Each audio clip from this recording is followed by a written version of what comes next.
चलो हम स्टार्ट करें। अभी am I visible and audible? शायद दिख रहा हूँ ना मैं? ऑडिबल है? हाँ सर। ओके, तो पहले सबको वेलकम करता हूँ आज के सेशन के लिए। आज न्यू ईयर होते भी सब यहाँ है, तो इसका ये महत्व हम समझते हैं, तभी हम एक फर्स्ट को है ना। वैसे तो न्यू ईयर तो ग्लोबल न्यू ईयर है, हमारा न्यू ईयर तो हिंदू कैलेंडर के हिसाब से हमारा हो चुका है, गुड़ी पाड़वा को होता है, जो एक्चुअल नक्षत्रों के हिसाब से होता है, कोई फिक्स डेट नहीं है ना। इतना ब्यूटीफुल है कि हमारा हिंदू कैलेंडर बेस्ड ऑन नक्षत्र, वही सही मायने में होता है। हमारा बर्थडे भी एक्चुअली देखने जाओ तो कैलेंडर के हिसाब से नहीं होना चाहिए, क्योंकि हम कृष्ण जयंती कब मनाते हैं? जब नक्षत्र के हिसाब से, तो डेट चेंज हो जाता है। उसी तरह हर चीज़ एक्चुअली नक्षत्र के हिसाब से ही होता है। तो जिनका अंडरस्टैंडिंग वो नक्षत्र जानेंगे तो उस हिसाब से चलेंगे ना, जिसका है ही नहीं तो कैलेंडर के हिसाब से चलते हैं। तो अभी क्या है, अभी जो चीज़ ज़्यादा प्रचलन में है, जो ज़्यादा लोग फॉलो करते हैं, तो वही सही मान के चल रहे हैं, वैसा ज़माना है। यानी अगर ज़्यादा लोग गलत को सही मान ले तो गलत सही हो जाता है, ऐसा चल रहा था, पर ऐसा नहीं है। तो ये डेमोक्रेसी है, तो 100 लोग ने एक को, ज़्यादा लोग ने एक को वोट दिया तो मंत्री बन जाता है, या तो वो कोई भी लेवल पे पहुंच जाता है, वो ठीक है। पर ऐसा एक्चुअली होता सही, ज़्यादा लोग सही होते ऐसा नहीं है, सही सही होता है। फिर एक आदमी भी वो सही के लिए सपोर्ट करे तो भी वो धर्म रहेगा। तो धर्म में उल्टा है, धर्म में ज़्यादा कम नहीं होता है, धर्म धर्म होता है। अगर सब जन धर्म करेंगे तो धार्मिक हो जाएंगे सब। अगर एक आदमी धर्म करता और सब नहीं करते तो वो सब अधर्म है। एक ही आदमी धार्मिक बना जाए, तो सब ज़्यादा लोग कर रहे हैं बोल के वो सही नहीं होगा। अरे वो ज़्यादा लोग बोल रहे तो सही होगा ना, ऐसा नहीं है। तो कभी ऐसे मत सोचना कि ज़्यादा लोग कर रहे तो सही है, या जो एकदम पावरफुल इंसान है, पढ़ा लिखा इंसान है, तो वो कर रहा है तो सही है, ऐसा नहीं है। तो वही अभी ये सेशन अभी हम 55 में जो हम चलते हैं, तो इससे पहले हम प्रे करते हैं कि आज हम इधर सम्मिलित हुए, हमें मौका मिला कि फिर से हम गीता ज्ञान का श्लोक पढ़ सके, समझ सके। तो इसके लिए परमात्मा को धन्यवाद करते हैं, कृष्ण को धन्यवाद करते हैं। ना हाथ जोड़े, लंबी गहरी सांस लें, पूरे शरीर को शिथिल करें।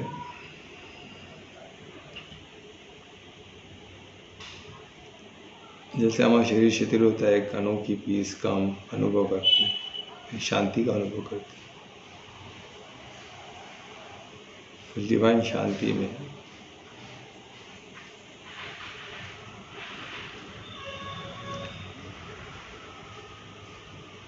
हम परमात्मा को धन्यवाद करते हैं उस स्थिति में।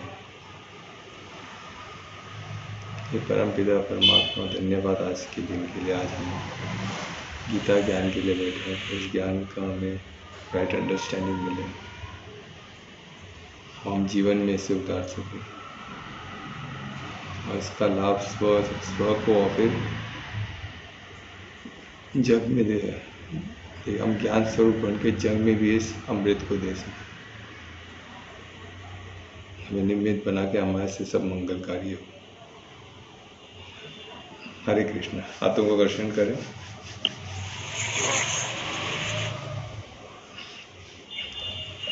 चलो, अभी हमने कल तक का 51 श्लोक तक किया है। 51 श्लोक तक हो गया हमारा। 50 हुआ, 51 हुआ।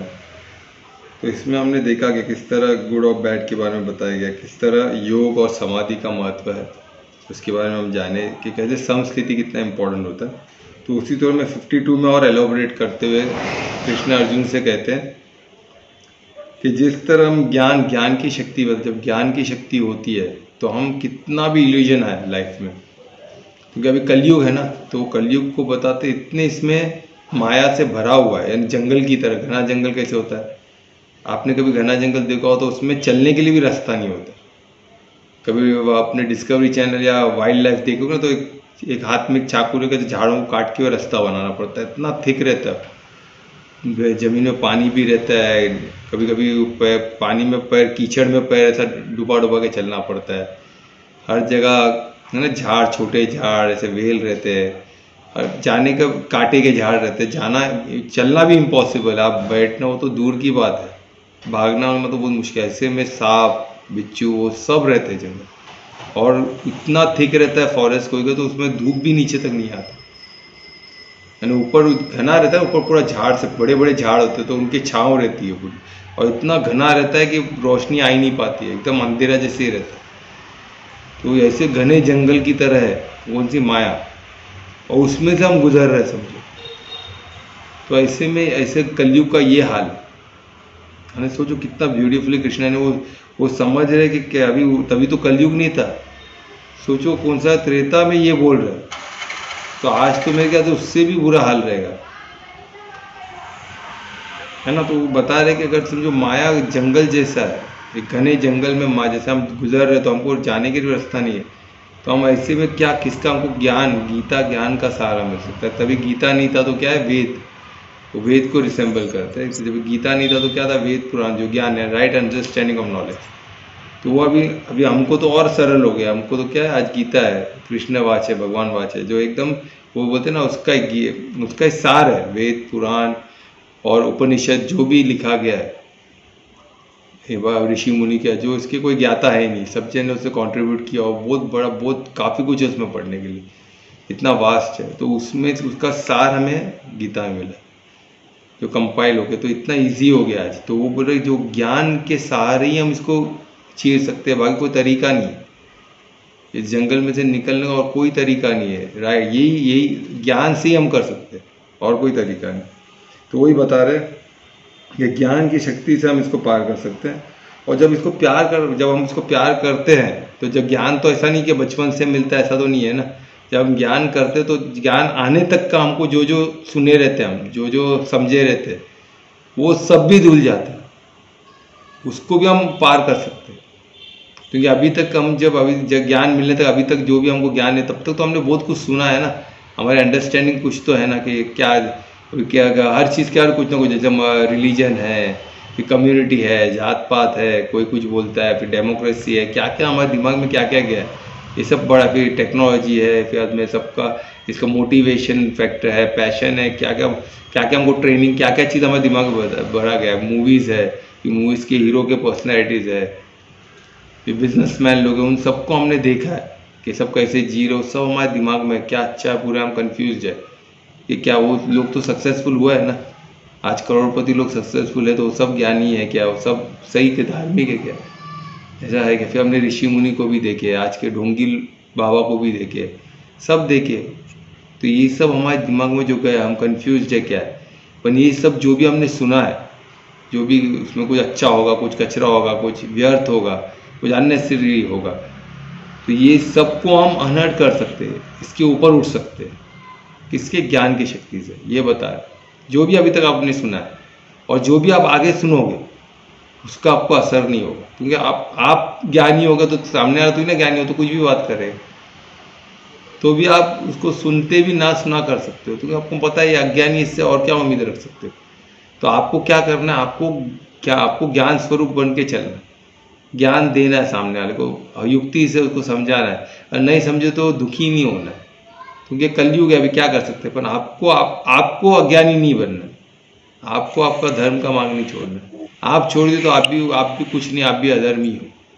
से आप बोले मेरे को ज्ञान आ गया तो मैं तो ज्ञान तो है ना मेरे पास, तो थोड़ा बहुत मैं गलत तो क्या फ़र्क पड़ता है, ऐसा नहीं होता। आपका धर्म, आपका क्रिया, आपका उद्देश्य और आपका भाव ये परफेक्ट होना चाहिए, उसमें गड़बड़ नहीं होना चाहिए। कुछ भी हो जाए, कोई कुछ भी करे, उससे आपको क्या फ़र्क पड़ता है। आप ओनर हो आपके कर्म के, ये हमेशा याद रखना है। हम हमारे कर्म के ओनर है, अधिकारी है, और हमारा कोई अधिकार में है ही नहीं, बाकी कुछ हम ओन ही नहीं करते तो उसके पीछे पड़ना क्यों, है ना। तो वो चीज़ याद रखना। तो वही चीज़ में इतना ब्यूटीफुली दिया है श्लोक 52 में। फिर श्लोक 53 में हम आते हैं। श्लोक 53 में बताया कि राइट अंडरस्टैंडिंग क्या बताया कि राइट अंडरस्टैंडिंग जो वेदा का होता है, तो वेद को जो पढ़ते, कितने लोग पढ़ते, उसको पढ़ते हुए भी उनको समझ नहीं, तो उसको क्रिया तक ही रखते, उन लोग उद्देश्य उस पर नहीं जा पाते, भाव पे। क्यों? उनको राइट अंडरस्टैंडिंग नहीं मिला, वो उसको ऊपरी परत पे ही है उन कि वेद में लिखा ये करो तो मैं वो करूँगा। तो वेद में काफ़ी कुछ प्रोसीजर दिया है, क्योंकि स्टेप बाय स्टेप बोलते हैं ना, केजी स्टैंडर्ड से लेके PhD तक का पूरा ये प्रोसेस है।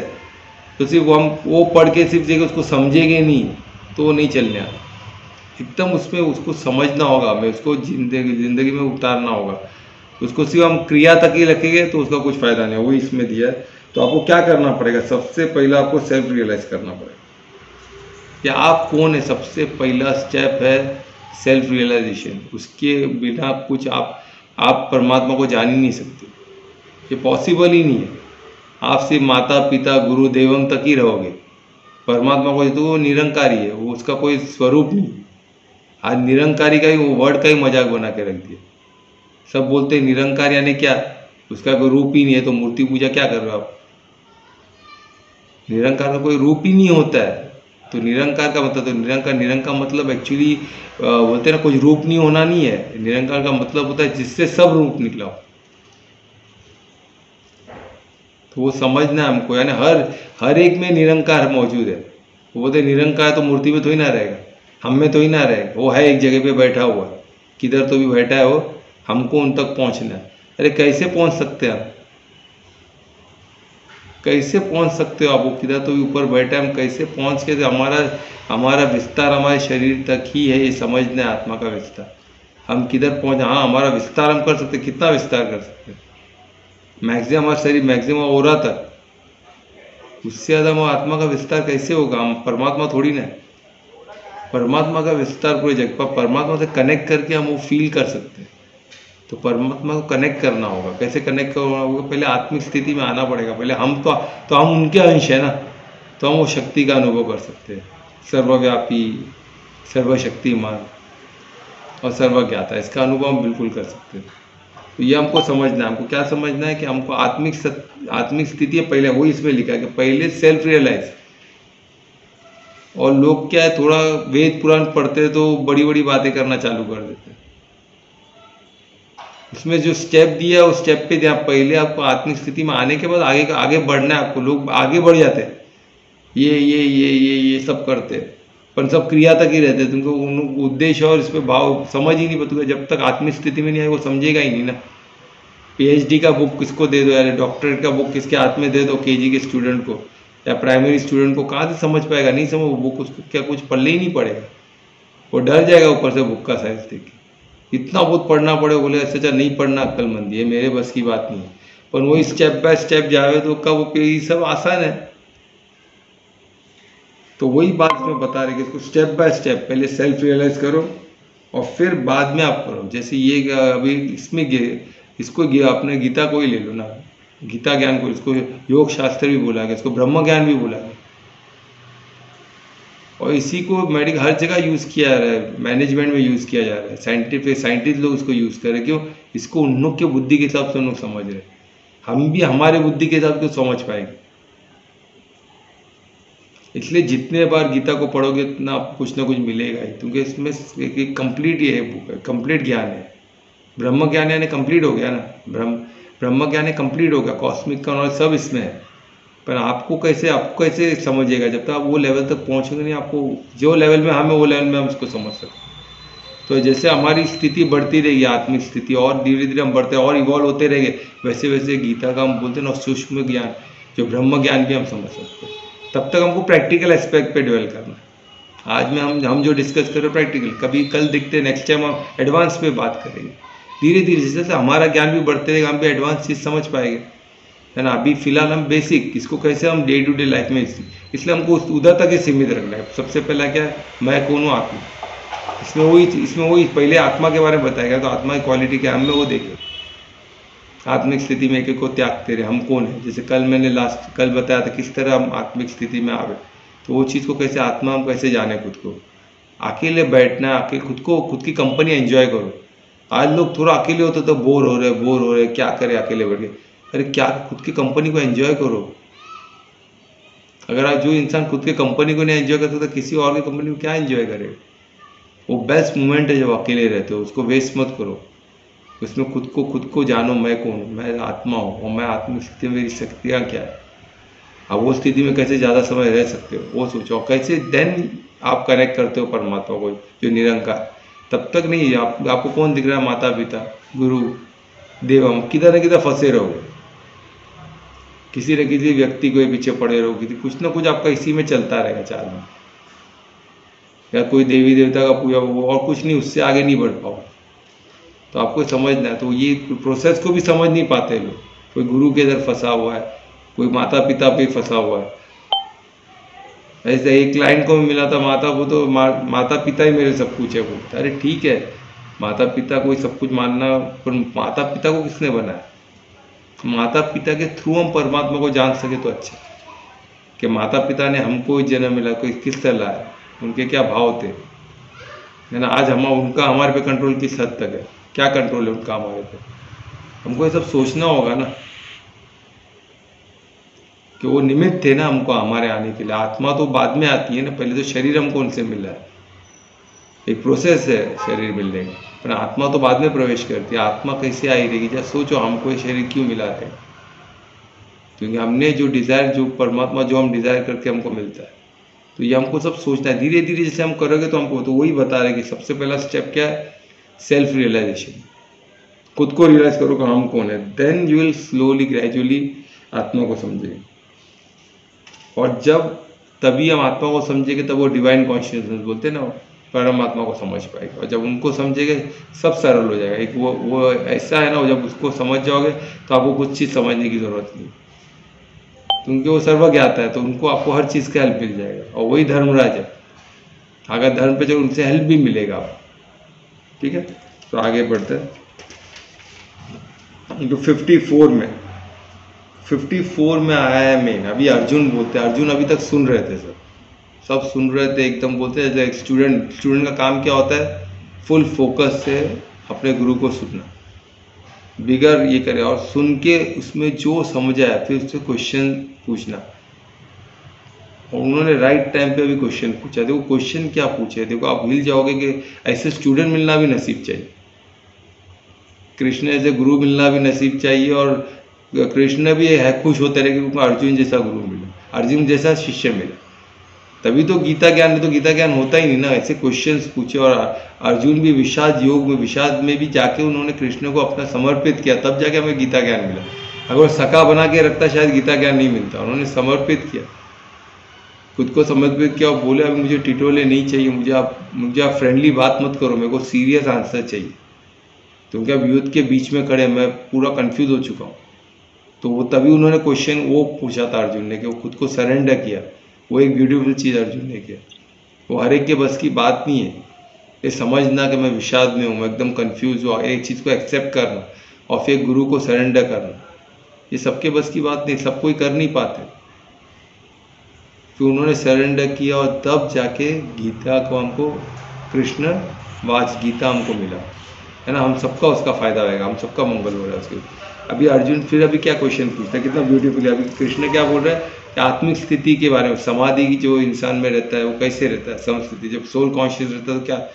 तो अर्जुन वही पूछ रहे हैं कि जैसे एक रिच इंसान, उसके हाव भाव से दिखता है ना रिच है। आपने देखे जो पैसे वाला मर्सिडीज में उतर रहा है, महंगे महंगे कपड़े पहना है, तो दिखने में आता है कि वो बहुत पैसे वाला इंसान है। वैसे एक बीमार इंसान सिम्टम से दिखने में आता है, उसको बुखार है, बेड पे ले रहा, चल नहीं पा रहा है, खांस रहा है, या बहुत दुखी है, या बहुत झुका हुआ है, अभी या रोते रह रहा है, तो वो बीमार है, वो डिजीज आती है, और उसको बीमारी है कोई लगता है। यहाँ तक कि हम डिजीज से को सिम्टम से ये भी पहचान लेते, उसको खांसता है तो हमको लगेगा इसको सर्दी खांसी हो गई लगता है, या वो ज़्यादा खाता है तो उसको टीबी भी हो सकती है भाई, हमको अंदाज़ा लग जाता है ना। तो उसी तरह बोल रहे जैसे ये, जैसे कोई पढ़ा लिखा इंसान है, एकदम लर्नर्ड बंदा है, तो वो भी उसके हाव भाव से हमें पहचान लेते हैं, चाल से, उसके बोल से हमको पता चलता है अरे बहुत पढ़ा लिखा इंसान है। उसके कपड़ों के बहुत मालूम पड़ता है हमें, कोई ज्ञानी आता है, कोई गुरु आ रहा है तो हमको पता चलता है ये बहुत पढ़े लिखे इंसान लगते हैं। उनके चेहरे से आपको, उनके हाव भाव से मालूम पड़ जाएगा। तो वैसे अर्जुन का क्वेश्चन देखिए, वो बोलते कि ऐसे मेरे को बताओ हम कैसे पहचाने, ऐसे कोई सिम्टम है क्या पहचानने के लिए, जो समाधि में रहेगा जो इंसान, या जो सोल कॉन्शियस रहेगा, या जो ऐसे इंसान को हम कैसे पहचाने। हमको जो आप बताए कि किस उनका हाव भाव क्या होगा, हम कैसे चलते रहेंगे, कैसे बात करते हैं, हमको बताओ तो हम ऐसे इंसान को समझ सके ना, हम पहचान सके ना। सोचो ऐसा क्वेश्चन कौन पूछ सकता है, आप सोचिए। या अर्जुन जैसे इंटेलेक्चुअल और ऐसे समर्पित लोग ही पूछ सकते हैं। इतना ब्यूटीफुल क्वेश्चन है, सोचिए। और यही अभी भगवत गीता में हमको वो सिम्टम, वो पहचानने कैसे हम पहचाने वो भी हमको भगवद गीता में मिलेगा। तो कैसे मिलेगा, आगे श्लोक से कृष्ण ने हमें ये बताया हम ऐसे कैसे इंसान को पहचाने, ऐसे समर्पित इंसान, ऐसे जो बोलते हैं ना जो सोल कॉन्शियस हो, इनको कैसे पहचाने, इनको इनका सिम्टम क्या है, उनके बॉडी के हाव भाव कैसे, वो कैसे चलते रहेंगे, क्या वो कैसे बोलते रहेंगे, ये चीज़ बता। और इसमें कुछ अभी आप खुद भी सोचो, आप कभी एक अच्छे वेल ड्रेस पर्सन है, अच्छे आपको लगे वेल ड्रेस्ड है, पर जब तक वो बोलेगा नहीं उसकी बुद्धि का हमको नहीं मालूम पड़ता। जिस दिन एक फूल, एक इंसान ने जिधर मुंह खोला उधर हम उसको अंदाज़ा लगा सकते हैं। ऐसा हुआ है कि नहीं आपके साथ कि कभी कोई आके बैठा एकदम वेल टू डू, एकदम टिप टॉप हाइट, बॉडी एकदम परफेक्ट दिख रहा है, एकदम बॉडी दिख रहा है, एकदम परफेक्ट दिख रहा है, कपड़े वपड़े अच्छा है, गाड़ी में उतरा है, उसके माँ बाप भी एकदम सोफेस्टिकेटेड दिखे सब, पर जैसे वो लड़के ने कुछ बोला हमको मालूम पड़ता है अरे बाप रे उसको तो कुछ अक्ल है ही नहीं, ये फूल है। यानी वो स्पीच इतना पावरफुल है, स्पीच से इंसान को मालूम पड़ता है वो एक्चुअल इंसान है क्या। जब तक ये फूल जब तक बात नहीं करे नहीं वो शांत चुपचाप बैठा रहे, ऐसे कुछ लोग बोलते ही नहीं। हम देखे कुछ लोग को मैं देखा हूँ ना, बोलते ही नहीं, बहुत कम बोलते हैं, सिर्फ क्वेश्चन करेंगे चुप बैठे सुनेंगे, और कम बोलेंगे, और कब बोलेंगे उनको जो भी सुनेंगे फिर किसी से वार्तालाप करेंगे। मैं ऐसे बहुत बिजनेसमैन लोग को जानता हूँ, उन लोग क्या करते हो, स्पेशली जो ज़्यादा पढ़े लिखे नहीं होते पर बिजनेस में बहुत आगे नहीं, उनका ये बहुत बड़ी क्वालिटी रहती है, उन लोग ज़्यादा बोलते नहीं, तो उनको मालूम है हमें ज़्यादा नॉलेज नहीं है, तो हमको क्या करना है सिर्फ सुनना है और सामने वाला क्या बोलता है समझना है। फिर जाके हम ऐसे लोगों से पूछे जो इसका ज्ञान रखते हैं, उनसे पूछ के फिर आके बात करें, उनसे पॉइंट लेके समझ के आके बात करें। एक बार समझ लिए तो क्या होगा, उनकी बुद्धि बढ़ गई तो अब वो बात कर सकते हैं, अब उनको टॉपिक के रिलेटेड ज्ञान आ गया तो बात के तो उनके बात में फिर वजन लगता है, तब तक वो अननेसेसरी कूदेंगे नहीं। मैंने बहुत जन को देखा, तो उनको वो क्या करते हैं, खुद का एक पोजीशन मेंटेन करते हैं, तो उनको मालूम है किधर भी मैंने गलत बोल दिया तो पीपल में कोई इवैल्यूएट करते इसको कुछ नहीं आता, इंसान को कुछ नहीं आता है, सिर्फ दिख रहा है सब, इसको ज्ञान कुछ नहीं है। तो जो भी आप अभी ज्ञान कुछ नहीं, यानी मैं क्या बोल रहा हूँ, जैसे आपको एक व्यवहार बिजनेस है, कोई पर्टिकुलर समझो कपड़े का व्यापारी है, तो आप कपड़े की दुकान में जाओगे, उसको जिस तरह आप कपड़े के बारे में पूछोगे समझ जाएगा, आपको कपड़े का कुछ ज्ञान नहीं तो आपको कुछ भी बेच देगा। पर एक क्लाइंट जो परफेक्ट जाएगा, जब कपड़े का टच करेगा, जो कपड़े का पूछेगा उसको लगेगा अरे वाह ये तो बहुत कपड़े का ज्ञानी है बाबा, इसको मैं कुछ भी, इसको सही चीज़ दिखाना पड़ेगा, मेरे को सही भाव बताना पड़ेगा, तो वो राइट चीज़ को दिखाएगा, उससे संभल के रहे। तो स्पीच बहुत इम्पॉर्टेंट है, तो ये इसमें बताया, हमको पता लगता है कि स्पीच से हम इंसान को पता लगा सकते हैं।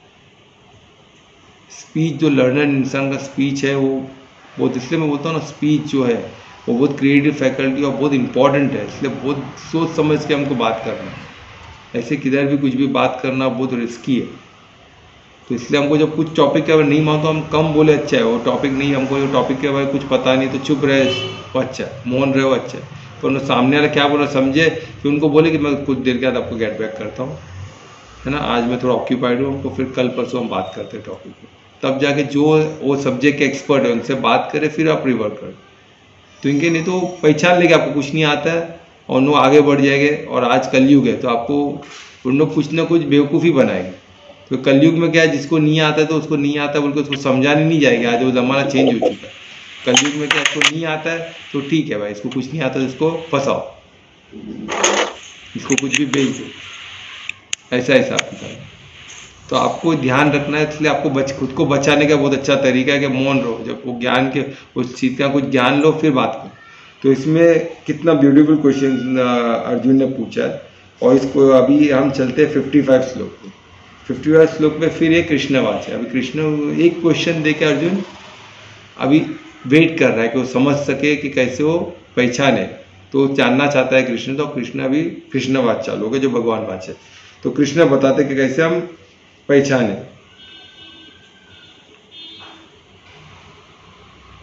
नॉर्मली जो अभी जो धार्मिक लोग रहते हैं या तो जो ज्ञानी लोग रहते हैं, उन लोग है ना अपने सेंसेस से बच के रहते हैं। सेंसेस यानी क्या होता है, हमारी जो इंद्रियां जो हमें दिखाती है, वो इंद्रियों जो दिखता है उसी के हिसाब से बात करता नहीं, वो उनको मालूम है कि जो सेंसेस हमें दिखाएगी वो माया ही है, हमें इसमें का सत्य को देखना है। और सत्य और सत में बहुत फर्क है। सत्य क्या है, जो दिख रहा है अभी, जो प्रत्यक्ष है, पर सत्य क्या है, जो उसकी जो हमेशा है, जो परमानेंट है। जब भी हम कोई इंसान को देखते तो हमें जब अगर उसका बॉडी को हम देखें तो टेम्पररी है, वो टेम्पररी है। मीन्स अभी आपने आपके माता को देखा तो आपने माता को देखा तो माँ है आपकी, तो आप इमोशनल हो गए। तो पर एक ज्ञानी कभी इमोशनल नहीं होगा, वो मालूम है कि माता तो है पर वो टाइम आज है। सत्य ये है कि वो मेरी माता, आज मुझे उनके वजह से बॉडी मिला है। पर वो मेन क्या सत्य क्या हो, सत्य क्या है इसके पीछे का, कि वो आत्मा है। आत्मा अनंत है, मैं भी आत्मा हूँ। वो मेरे से बड़े अभी शरीर में दिख रहे हैं पर आत्मा का कोई एज नहीं है, आत्मा में सब एक है। आत्मा में कोई मेल फीमेल नहीं है, आत्मा में कोई माता पिता नहीं है। आत्मा के एक ही परम पिता परमात्मा ही माता है। माता पिता सब वो परम पिता ही है, आत्मा ही है, परमात्मा ही है। तो आपको ये समझना है कि ये अभी ये शरीर टेम्पररी है। आज जो है हम तो अनंत काल से है। ऐसे कितने कितने हर बार कोई और निमित्त नहीं रहेगा वो बॉडी के लिए। तो ऐसे कितने कितने हम कितने अनगिनत शरीर लिए, कितने अनगिनत माता पिता, कितने अनगिनत रिलेशन में हम आए रहेंगे। वो सब विस्मृति हो चुके हैं तो ये भी विस्मृति हो जाएगी। तो ये इसको उसको इतना इम्पोर्टेंट दे देना कि हम अधर्म में चल जाना, अरे बाबा ये बहुत खतरनाक है। आपको सोचना है। अब इस तरह सोचो, जब आप सत्य को देखोगे तो आपको लगेगा कि क्या मैं कर रहा हूँ। तो मुझे सत्य को देखना, तो मुझे सिर्फ अधर्म को देखना, मेरे कर्म पे ध्यान देना, बाकी कुछ नहीं। क्यों कोई भी सामने वाले को उनको गाइड करना है कि भाई अधर्म में मैं नहीं कर सकता, आप भी मत करो। फिर भी वो एडमेंट है, नहीं समझ रहे तो आपको फिर डिस्टेंस करना। तो ये इसमें दिया है कि क्या चीज़ है इसमें, सेल्फ सेंस ऑफ ग्रेटिफिकेशन से आपको दूर रखना है ना। बोलते ना ये मैं सेंसेस बता रही है आपके लिए सही है, इंद्रियां बता रही है अरे ये पैसे वाले लोग मर्सिडीज में उतर रहे, आप भी मर्सिडीज लेने की कोशिश करो ना, क्या पुराने गाड़ी में घूम रहे हो। तो आपको ये सोचना है गाड़ी का यूज़ क्या है, मेरे को यहाँ से वहाँ पहुँचाने के लिए। बस वो मर्सिडीज हो कि ये गाड़ी, उससे क्या फ़र्क पड़ता है, मैं उधर से पहुँच रहा हूँ, कैसे मैं कम से कम में पहुँचूँ, कम पॉल्यूशन में पहुँचूँ, कम से कम वो समय में उधर पहुँच सकूँ, बस वही देखना। बाकी उसके अलावा कुछ भी सोचना, अगर मैं मर्सिडीज में जाऊँगा, कम में जाऊँगा तो क्या सोचेगा मेरे बारे में। अरे फिर आप ग्रेटिफिकेशन में सेंस के प्लेजर में ही रह गए।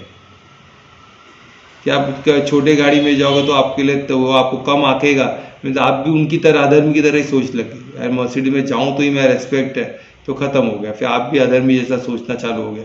आप सेंसेस को ऊपर रखने लगे और आप सत को नीचे लगने लगे। तो ऐसा हमें नहीं करना। वही मतलब सबसे पहला सिम्टम जो बोलते हैं ना, हम देखेंगे कि उनके दृष्टिकोण, उनका जो दृष्टिकोण रहेगा वो सत्य पे रहेगा, सत्य पे। सत्य को देखेंगे, उसको रेस्पेक्ट देंगे, तो वो उसके बियॉन्ड देखेंगे, सत्य को देखेंगे जो परमानेंट है, और उनका पूरा आओ वो वैसे रहे, आत्मिक स्थिति में रहेगा। और सबसे बड़ा जो हम मेंटल, जो हम अभी जब ये मटेरियल वर्ल्ड में रहते हैं, मटेरियल वर्ल्ड में मेंटल ना मैं खिचड़ी पक रही है, तो हमको मेंटल से बहुत बचना है, मेंटल स्टेट से। हमारा जो मन स्थिति है ना, उसमें आज की दुनिया में इतनी खिचड़ी पक रही, तो इतना कुछ हो रहा है हमारे आसपास, क्योंकि हम कलयुग में, हमारे आसपास बहुत कुछ हो रहा है, कंटिन्यूस कुछ ना कुछ होता है। मूवी है, हर अब देखो मूवी है, टीवी है, मोबाइल पे कुछ ना कुछ चल रहा है, हर कोई एक दिशा दे रहा है, हर कोई एक ज्ञान बता रहा है, कुछ ना कुछ चल रहा है, हर कोई अपने जीवन के बारे में बताया, हर कोई आपको बता रहा है ये सही है, ये गलत है, ये कंटिन्यूस चल रहा है। प्रोडक्ट का भी, प्रोडक्ट को बेचने के लिए क्या क्या बता रहे हैं आप कि ये सही है ये करो, ये सही है ये करो। तो हम क्या करें, हम कंफ्यूज रहते हैं। तो हमको कंफ्यूज नहीं होना, हमको क्या करना है, ये समझना है कि आज की खिचड़ी पकी हुई है। आज का कलयुग में सब खिचड़ी पकी, हमारा मेंटल स्टेट बराबर है, तो आप मन को नहीं सुन सकते हो। मन का सुनना बंद करो। सबसे इम्पोर्टेंट विवेक का लेके, विवेक पे आया पहले आत्मिक स्थिति में, विवेक से देखे क्या सही है क्या गलत है, और फिर जो सही है आपके लिए वो करें, और कुछ नहीं करना। हमको हमारे कर्म पे ध्यान देना है, उद्देश्य और भाव, हमेशा यही देख देख के एक एक कदम फूक के रखना। तो ये पहले के श्लोक में दिखा, आज हर खतरे में, आज ये जो माया की दुनिया में हर कदम में खतरा है। कभी दलदल आप उसमें पैर दे दिए तो क्या करो, कैसे निकलोगे उसमें। और हम देखते हैं ना कितने जगह एक गलत डिसीजन, कितना पूरा जिंदगी वो निकलना भारी पड़ जाता है। हमने कितने केसेस देखे, छोटे छोटे गलतियां जो हम सोच भी नहीं सकते, वो उसमें से निकल ही नहीं पाए, वो ख़त्म भी हो गए कितने लोग। तो एक गलत डिसीजन एक आदमी का सुन लिया, अधर्मिता सुन के उसके बाद चले गए, उसकी ज़िंदगी बर्बाद हो गई। छोटी छोटी चीज़ें, रिक्शा पकड़ते टाइम पे रात का समय है, अरे कौन रिक्शा वाला हो तो पूछो, कुछ नहीं, रिक्शा दिखा बैठ गया। अरे कौन रिक्शा चलाने वाला कौन है? रात का समय, अंधेरा है, कुछ नहीं दिख रहा है, दिखना बहुत जरूरी है। ऐसे ही एकदम बिंदास किधर भी बैठ गए ऐसे नहीं चलता, आपको बहुत ध्यान देना होगा।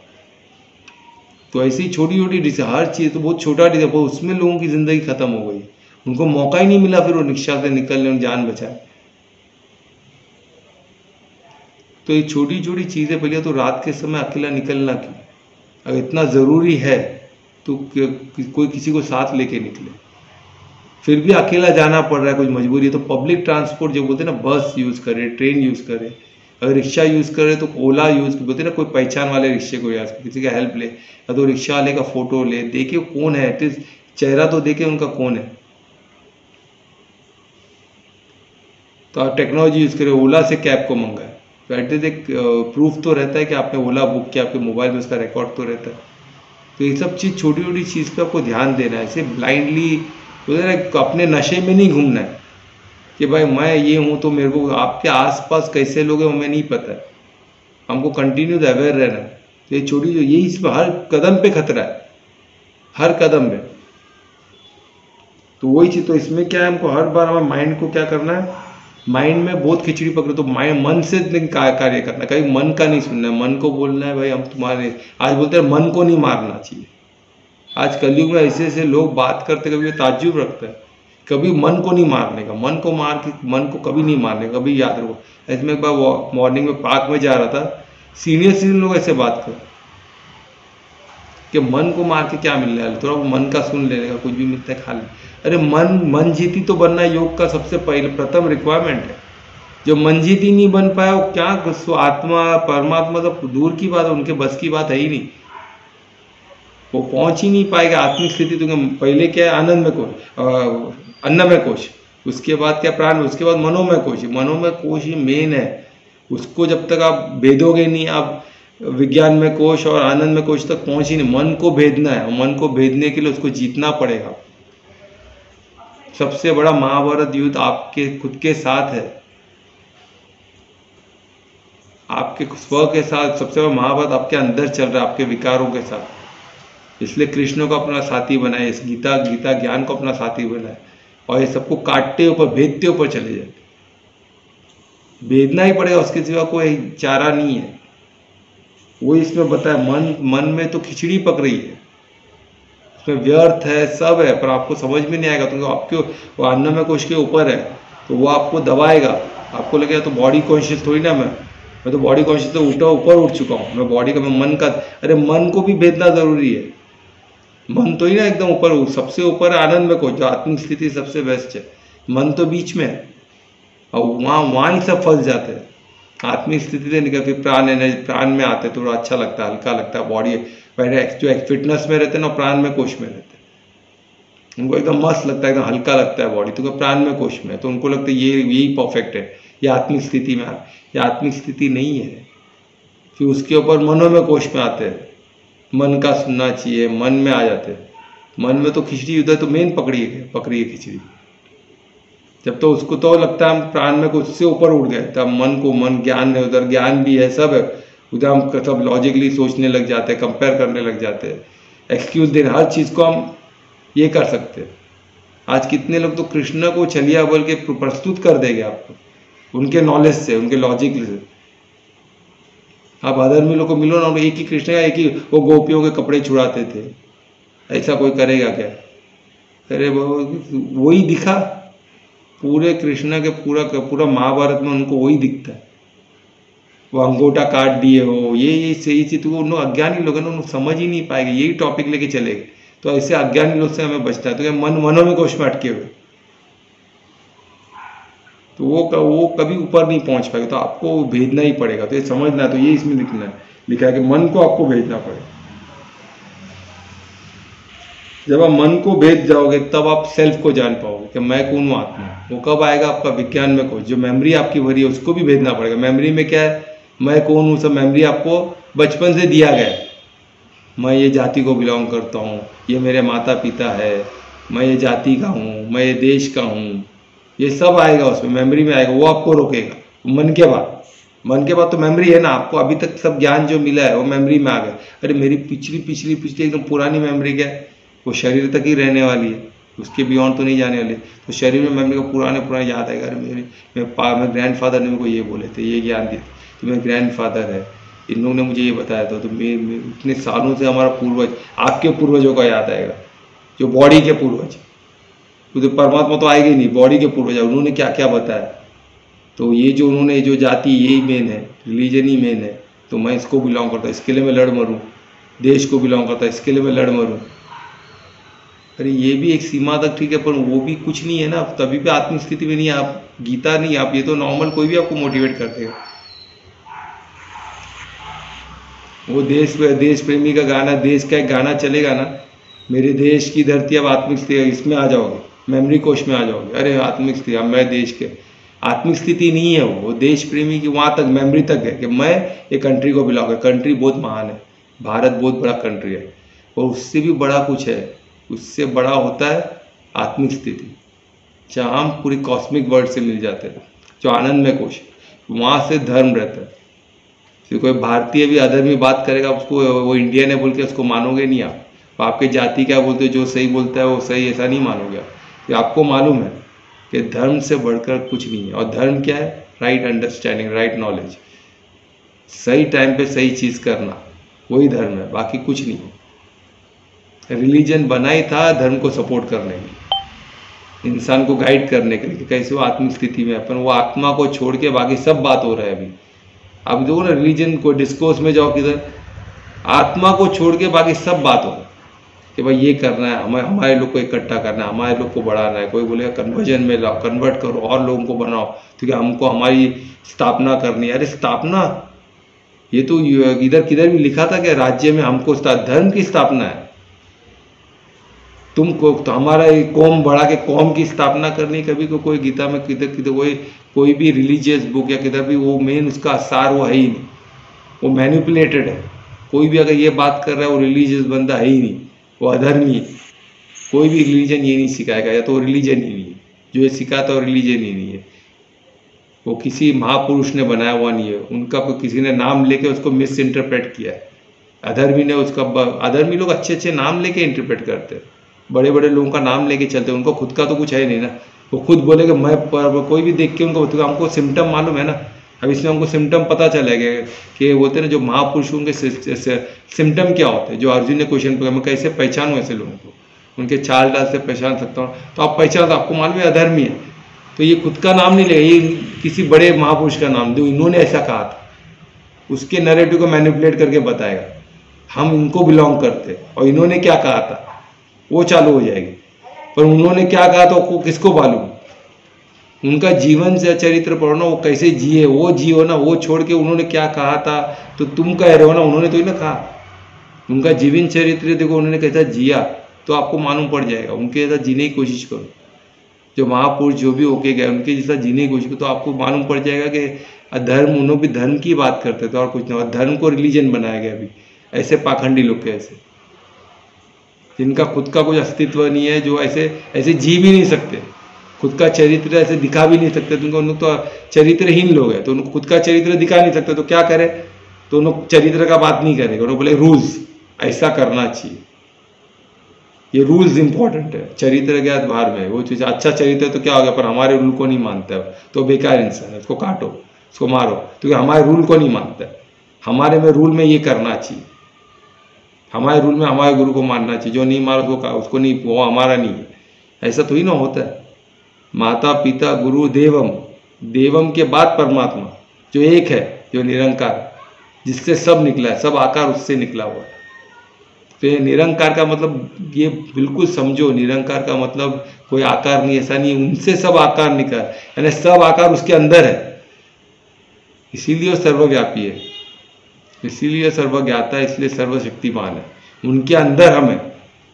वो कैसे फिर हम, उन्होंने जो लॉ बनाया, जो उनके अधीन जो लॉ है, वो हम लॉ महसूस करते हैं, बिकॉज वो लॉ उसके हम उसके अंदर है। तो ये चीज़ हमें समझना है, ठीक है। तो ये इसमें इतना ब्यूटीफुली उन्होंने एक श्लोक 55 में बताया। हाँ कौन, हाँ बोलिए बोलिए, हाँ बोलिए ना। आता आकार पूछ रही है सर। क्या पूछ रहे हैं?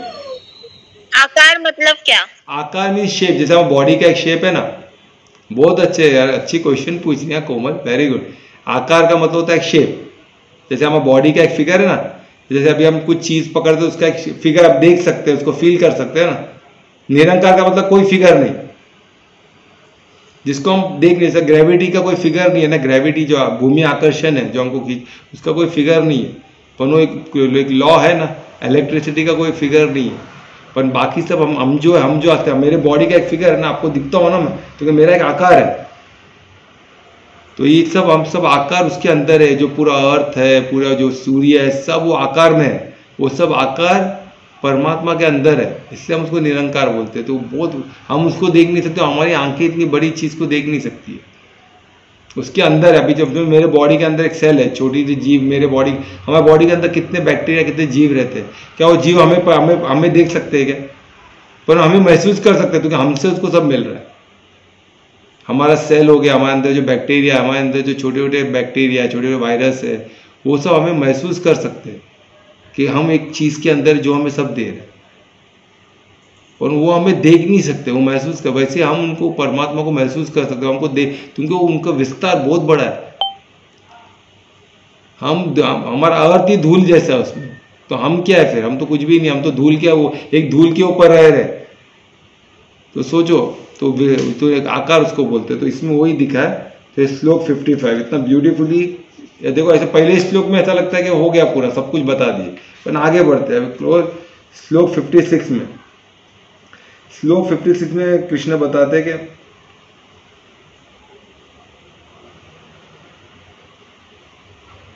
हाँ, यानी 3 फोल्ड जो मिजरी है, उससे वो परे है।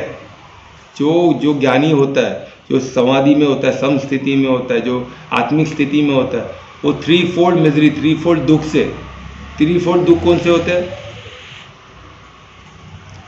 एक होता है राग। राग यानी क्या? राग क्या बोलते हैं? अटैचमेंट। अटैचमेंट यानी जैसे बोलते हैं लगाव, किसी से हम जुड़े, लगाव रहता है ना हमारा। ये मेरे माता पिता है, मेरा भाई बहन है, मेरी बीवी है, मेरे बच्चे हैं, तो एक हम अटैचमेंट में रहते हैं। तो वो बहुत खतरनाक है। तो हमको वो सबसे पहला दोष है। हम अटैचमेंट से हमें निकलना पड़ेगा। हमको आत्मिक स्थिति में आना, आत्मिक स्थिति में आ ही नहीं सकते।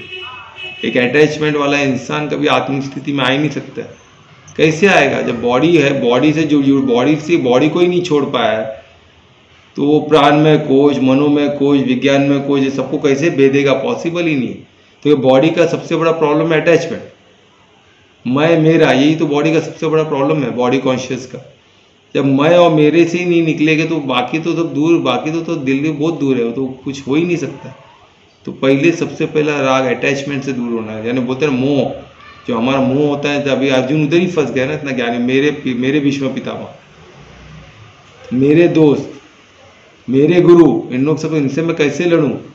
वही तो प्रॉब्लम, बॉडी कॉन्शियस में आ गए, अटैचमेंट में आ गए कि मेरे सब कजिन, इनको सब मार के मैं जीत के भी करूं क्या? फायदा क्या? मैं किसको, मेरा जीता हुआ चीज़ में किसको दिखाऊं? सब मारे जाएंगे, तो फायदा क्या हुआ? क्योंकि वो अभी वो भूल ही गया था, वो बॉडी को आत्मिक स्थिति में है ही नहीं, वो बॉडी कॉन्शियस में आ गया। और बॉडी कॉन्शियस में क्यों आया? अटैचमेंट की वजह से, मोह की वजह से। तो अटैचमेंट सबसे बड़ा, ये अटैचमेंट सबसे बड़ा शत्रु है। अटैचमेंट और डिटैचमेंट भी अच्छा नहीं, तो वो बाद में श्लोक में आएगा। अटैचमेंट और डिटैचमेंट दोनों। अटैचमेंट क्या है? हम एकदम अटैच, और डिटैच क्या? हमको पड़ी ही नहीं है। जैसे अनजान आदमी को, अब देखो ना, आप कितने लोग कैसे डिटैच है कि रास्ते में कोई पड़ा रहेगा, मरता रहेगा, तो भी कोई पूछते, वीडियो निकालते, कुछ उनको फर्क ही नहीं पड़ता। वो मर रहा है, तड़प रहा है, फिर भी उसका वीडियो निकालेगा। एक को मार रहे, क्या क्या हो रहा है, फिर भी सामने लोग देख के मजे लेते हैं। क्यों? वो हमारे पंथ का, तो दूसरे कम्युनिटी का मर रहा है, मरने, हमको क्या करना है? हमारा कम्युनिटी का नहीं है ना, उसने कोई पाप किया, हमारा कम्युनिटी की तरफ चला नहीं है, तो उसको मार रहे, तो क्या फर्क पड़ रहा है? वो तो अच्छा है, क्योंकि वो क्या हो गया, कम्युनिटी, वो अगेन अटैच है कम्युनिटी। तो वो जो उनको फर्क ही नहीं पड़ता, तो वो डिटैच है, वो हमसे डिटैच है। तो जो आत्मिक स्थिति में हम किसी से अटैच भी नहीं, किसी से डिटैच भी नहीं, हम न्यूट्रल है। हम सिर्फ, हम क्या, हमको हमसे धर्म देख रहे हो बस। अगर कोई किसी ने वो मारते समय उसका कर्म क्या था, उसका क्रिया मारना था, पर क्यों मारा? सिर्फ फन के लिए, कोई जानवर लोग को सिर्फ शिकार में फन के लिए मारते हैं, वो गलत है। तुम आउट ऑफ बोलेगे वो कितना बड़ा राजा रहने दो, अगर उसने फन के लिए किसी हरण को मारा है, किसी जानवर, वो गलत ही बोला जाए। आपको गलत ही बोल, सिर्फ राजा है या आपका भाई है या आपके कम्युनिटी का है या आपके देश का है बोल के उसको छोड़ दोगे तो गलत है, फिर आप मोह में हो, उसका कोई इलाज नहीं। तो जो एक लर्नर इंसान रहेगा, ज्ञानी रहेगा, वो कभी अटैचमेंट में नहीं आए, वो अटैचमेंट से ऊपर है। उसने बॉडी को भेज चुका है, तो वो प्राणमय कोश को भेज चुका है, वो मनोमय कोश को भेज चुका है, विज्ञान में कोश, वो तो आत्मिक स्थिति आनंदमय कोश में। तो सोचो उसकी स्थिति क्या होगी। आप एक एक बार कोशिश करो एक एक कोश को भेजने की। जब अकेले में बैठोगे, आप शांत बैठोगे, तो आपको सोचना है कि मैं आनंद में कोश, मैं बॉडी हूँ, बॉडी से ऊपर क्या प्राण में कोश, प्राण में एनर्जी बॉडी, इसको फील करो। फिर उसके बाद मनोमय कोश, मेरा मन क्या बोल रहा है, वो मन मैं नहीं हूँ, वो थॉट आ रहे हो मैं थोड़ी ना हूँ। अगर वो आते तो कहाँ से आते मुझे पता, क्यों आ रहे तो पता होना चाहिए ना। ऐसे कुछ भी चल रहा हूँ मैं नहीं हूँ। फिर उसके आगे क्या है, विज्ञान में कुछ, यानी मैं क्या हूँ, मेरे को नाम, मेरे माता पिता, सब मेरे को सब बाहर से मिला है, सब इन्फॉर्मेशन। कौन देने वाले लोग कौन है, तो साधारण लोग है। क्या यही सत्य है? ये सत्य हो सकता है, पर ये सत्य है क्या? सत्य क्या है? तो आपको और ऊपर उठना पड़ेगा। तो कहाँ पहुँचोगे, आनंद में को। जहाँ आप देखो अरे ये तो मैं तो आत्मा हूँ, मैं तो अनंत हूँ, मैं तो ज़माने से पहले भी था, आज भी हूँ, मैं आगे भी रहूँगा। ये मेरे को बॉडी अभी मिला है, इससे मेरे को मेरा कार्य करना है। और कार्य कौन सा करना है? जो परमात्मा के कार्य, परमात्मा का कार्य करना है। परमात्मा क्या क्या कार्य है? धर्म की स्थापना, क्योंकि वो धर्मराज है। और धर्म की स्थापना मैं कैसे करूँगा? धर्म पे चल के, बस सिंपल। और कोई है ही नहीं, इतना ईजी चीज़ है। और धर्म की स्थापना में सबकी मदद ही है, ज्ञान सबको पहुंचाना, सबको सही रास्ता दिखाना। इसमें गलत क्या है? कुछ भी गलत नहीं है, पर सबको कॉम्प्लिकेट करके रख दिया, क्योंकि अधर्मी लोग ने किया, क्योंकि उनको ये पल्ले, उनको ज्ञान समझ में ही नहीं आया। ज्ञान समझने के लिए उनको पहले अटैचमेंट से निकलना पड़ेगा, वो ही नहीं निकल पाते उन लोग, क्योंकि उनका दिनचर्या ही बिगड़ा हुआ है। रात को जगना, दिन को सोना, ये कौन सा दिनचर्या है? इसमें कभी ज्ञान आएगा ही नहीं, पॉसिबल ही नहीं है। पूरा बॉडी डिस्टर्ब रहता है। ऐसे जो हार्मोन रहते हैं बॉडी में सीक्रेट हुए रहते हैं कि आपको तो इतना, आप तो अटैचमेंट के परम सीमा पे हो गए। कोई आपको कुछ भी बोल दिया कि आपके अटैचमेंट से रिलेटेड, आप सीधा चाकू लेकर उसको मार दोगे। क्यों? उसने इसको ऐसा बोल दिया, मेरे माता को ऐसा बोल दिया, सीधा चाकू लेके मार दो। क्यों बोला? वो सब सुनोगे ही नहीं, आप अटैच हो ना। आपके जो आपके आप किसके बारे में कुछ भी बोल दिया, आप बस चाकू ले, क्यों बोला भाई? क्या वो अज्ञानी है? क्या इसका प्रॉब्लम क्या हो? जानो तो सही।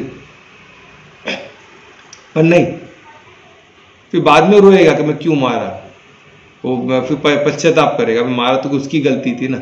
अब वो जेल में आके बैठेगा, पूरा जिंदगी जेल में चढ़े। फिर उसने मारा बोल के प्रायश्चित तो करेगा ही।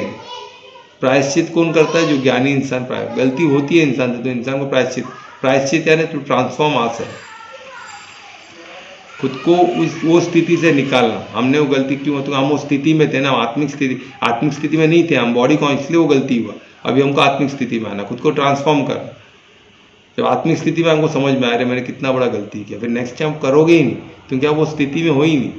आपने उस स्थिति को भेज दिया, आप सीधा आनंद में कोश में, तो उसको प्रायश्चित होता है। तो आप पश्चाताप भी करते रहो, आप कभी कोई सुधरने नहीं आला।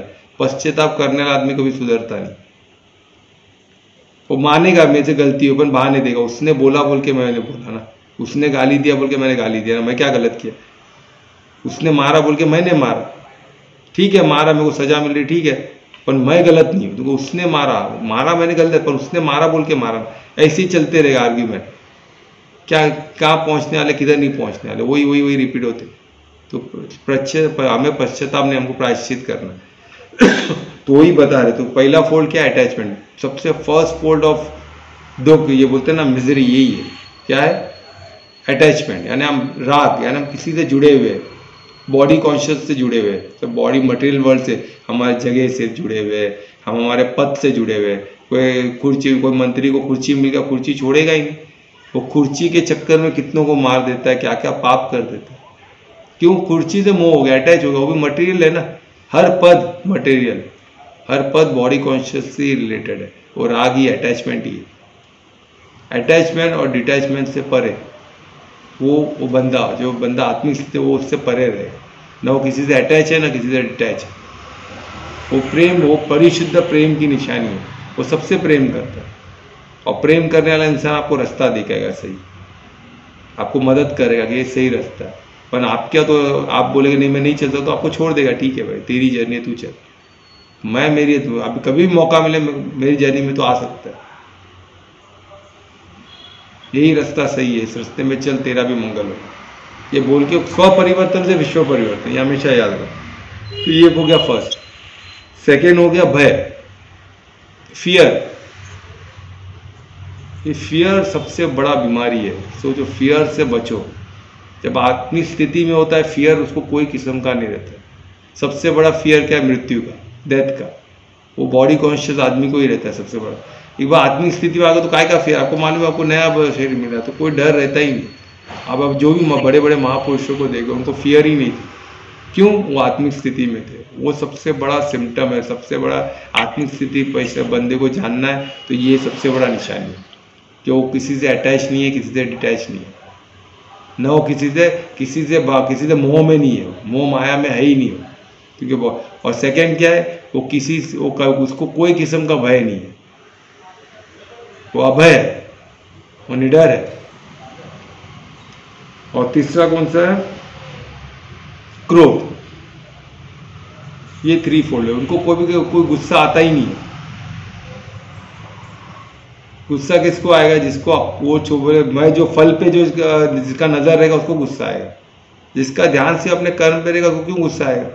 वो उसको मालूम है अभी जो सम स्थिति में है, जो आत्मिक स्थिति में, वो इंसान सिर्फ कर्म करेगा। उसको मालूम है फल तो मेरे हाथ में है ही नहीं, मैं तो परमात्मा का कार्य कर रहा हूँ, परमात्मा मेरे साथ, तुमको और क्या फल चाहिए? वो मेरे साथ है ना। ये भी वो सब कार्य उनको समर्पित है। मैं परमार्थी हूँ, मैं हर कार्य परमात्मा के लिए करता हूँ। परमात्मा सर्वव्यापी है, सर्वशक्तिमान है, सबके ज्ञाता है, तो उनके लिए वो मेरे लिए सब मंगल ही करेंगे। उसमें कुछ मेरा अमंगल है ही नहीं। कुछ भी हो रहा, कुछ बुरा भी हुआ तो सोचेगा इसमें भी कुछ मंगल है, ये मेरे को कुछ सीख देगा, इसमें कुछ मेरे लिए सबक रहे, कुछ तो मेरा फायदा ही है इसमें। और वाकई में वैसे ही होता है। पर हमको रहना क्या है? परमार्थी बन के कार्य करना है। हमको हमेशा परमात्मा का ही सोचना है, तो उसी में हमारा मंगल है। तो ये जो तीन सिम्टम है ये हमको दिखता है किसमें? तो ये जो आत्मिक स्थिति के लोग ऐसे रहते हैं, लोग हमेशा ये थ्री फोल्ड के ऊपर रहते हैं, ना अटैच भी नहीं रहते, डिटैच भी नहीं रहते। सेकेंड, वो कोई किस्म का उनको भय नहीं होता, वो निर्भय होते, निडर होते। और तीसरा, उनको क्रोध नहीं आता, क्रोध नाम का उनमें अंश है ही नहीं, वो हमेशा पीसफुल रहते। हाँ, क्रोध को यूज़ कर सकते, वो एक्टिंग कर सकते क्रोध का किसी को समझाने के लिए, जैसे कृष्ण ने किए थे, जिस तरह राम ने किए थे। उन्होंने क्रोध का यूज़ किया था। किसी ने बताया नहीं, 10 बज गया, चलो हम यहाँ रुकते हैं। तो क्रोध का यूज़ जैसे राम ने किया, जब नदी उनकी नहीं सुनती है, जो महासागर, तो उन्होंने धनुष बाण उठाया था उनको दिखाने के लिए, कि उनको जताने के लिए उन्होंने क्रोध को वापरते, भाव को वापरते किसी को समझाने के लिए, पर वो कभी खुद क्रोध नहीं होते। तो ये आपको समझना है, एक भाव को यूज़ करना और एक भाव वो क्रोध हो जाना, ये दो में अंतर है। तो इसी के तरह आज का इतना इसका सेशन यहाँ का 56 पे हमने कंप्लीट किया। तो कल हम 57 से स्टार्ट करेंगे, ठीक है? तो किसी को कुछ क्वेश्चन है तो पूछ सकते हैं प्लीज़। कोई क्वेश्चन? देखो अर्जुन ने इतना बड़ा क्वेश्चन पूछा, कुछ तो क्वेश्चन पूछो। No question? चलो फाइनल कॉल फॉर क्वेश्चन, नहीं तो कीर्तन चालू कर। कौन करेगा कीर्तन? मैं। हाँ चलो कीजिए प्लीज, चलो कल्पना करो प्लीज।